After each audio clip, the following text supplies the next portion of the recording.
Welcome to winter in South Africa. I've unpacked my favorite winter staples here, and I'm going to go through the thermodynamic properties of these fabrics and tell you why I've chosen them and what to look out for when you go winter shopping. I'm Clarice, welcome to the Live Ready channel.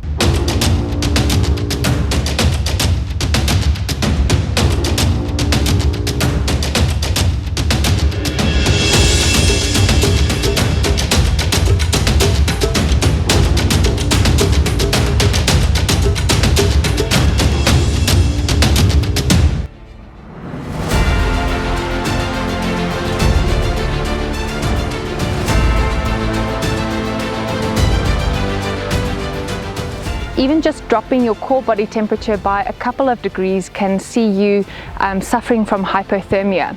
And we can start to feel the effects of hypothermia from between 15 and 10 degrees Celsius, which is not even really that cold. But prolonged exposure can really see you struggling to stay alive, especially if there's a lot of wind or a lot of rain and you're in wet conditions as well. So we really want to make sure that we layer up and we have the right layers, especially the ones that are right against our skin when we are in cold and wet conditions. Now remember that your clothing is the first layer of your shelter, so to speak. So it's really important that you choose the clothing really well, depending on the conditions that you think you're going to face. We want to make sure that the layer that is right against our skin is something that wicks moisture away, that remains dry, because the minute you have moisture against your skin, you lose temperature really fast, and it can also predispose you to chafing and to disease in the long run. You'll see this in most base layers that you find on the market today. They're usually either made of a polyester kind of fabric or they're made of a wool kind of fabric. Polyester is great because it wicks moisture away from your skin. It is mold resistant, it's nice and elastic, it doesn't burn, it's not flammable. The other thing is it insulates you really well. Now polyester is a common one to find. It is a little bit cheaper than merino wool, but I honestly can tell you there is a huge difference between polyester and merino wool. This over here is a merino wool base layer. So this is one of my favorites, and I really like to even sleep in this one. The advantage that merino wool has over polyester is that it is odor resistant.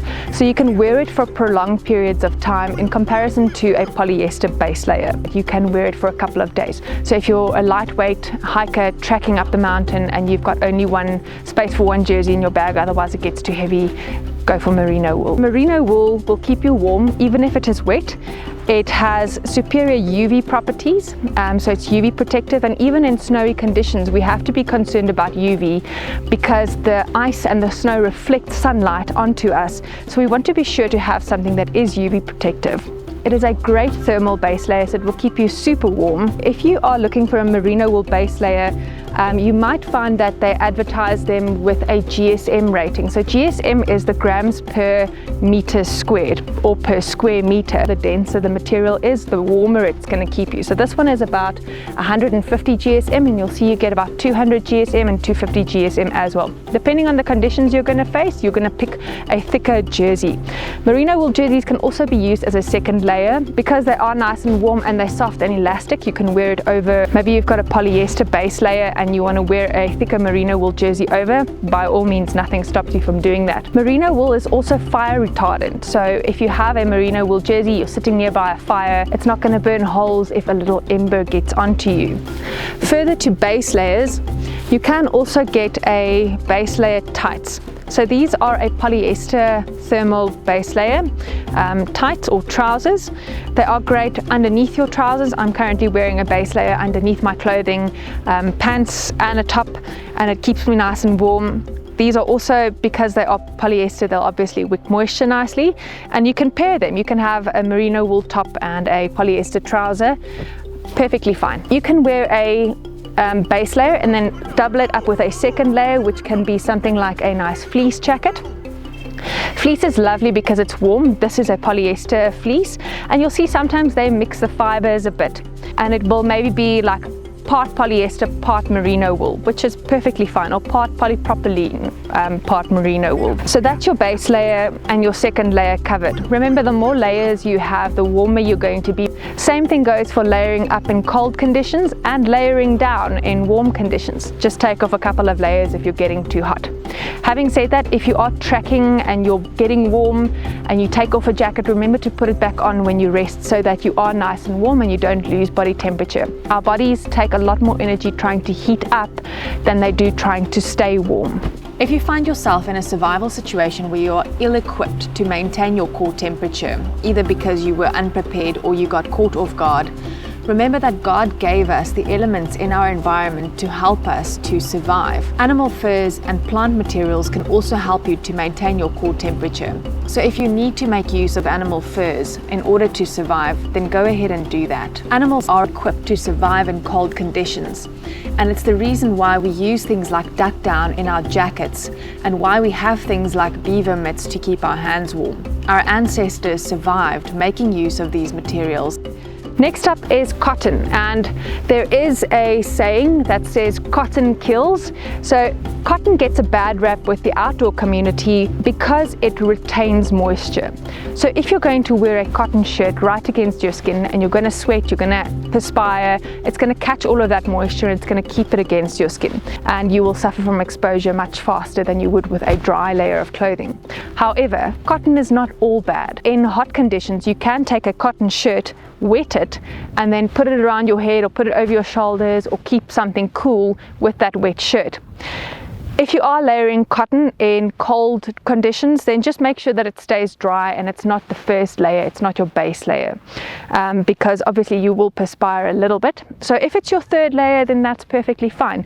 A lot of our plaid or our flannel shirts are predominantly made of cotton, and there's nothing wrong with having a nice cotton shirt.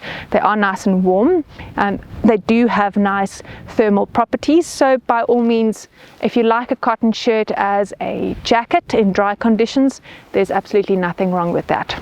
Except for cotton underwear. Because cotton underwear goes right against your skin, we want to try and avoid that and rather go for something like a nylon or a blend of a polypropylene or a polyester kind of underwear, because it's right against your skin. Depending on the conditions you find yourself in, you're going to choose an outer layer that is either waterproof and gives you a little bit of UV protection, or just something that is light and easy to wear and gives you a little bit of water resistance. Doesn't necessarily have to be waterproof.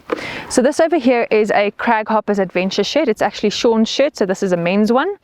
These ones are nice because they add just that extra layer above your clothing. It just makes sure that that last little bit of heat stays in, and because they are UV protective, we get the UV protection from that. So in warm conditions, this is really great, and what makes it great is that you have this flap at the back. So if you are walking really far, or you're going to exert yourself and you know that you're going to need a bit of ventilation, something like this is great. And because the merino wool jersey is nice and lightweight, it is breathable. You can wear a merino jersey underneath this in mild conditions, especially if you're particularly active, and you'll be perfectly fine. These ones are really nice. I've really thought these through very well, with all of the pockets and things. Just the details on these are great. I tried to actually change the buttons on one of my shirts and realized that I can't change the buttons on a Craghoppers shirt because I've put this ribbon through here to make sure that your buttons don't pop off. The other option that you have for an outer layer is something like a Teflon or a Gore-Tex jacket. So this one over here is a Teflon jacket, and the way you check the waterproof rating for it is they will give an HH measurement, the hydrostatic head pressure. So it will usually be something like 1,500 or 3,000 or 5,000, or this one in this case is 10,000 millimeters hydrostatic head pressure. It just is the way that they test the fabric to see how much water pressure they need to actually get through the fabric, and that gives it a rating, a waterproof rating. So this is a very waterproof jacket, and I have been in some serious weather with this jacket and I've been completely dry.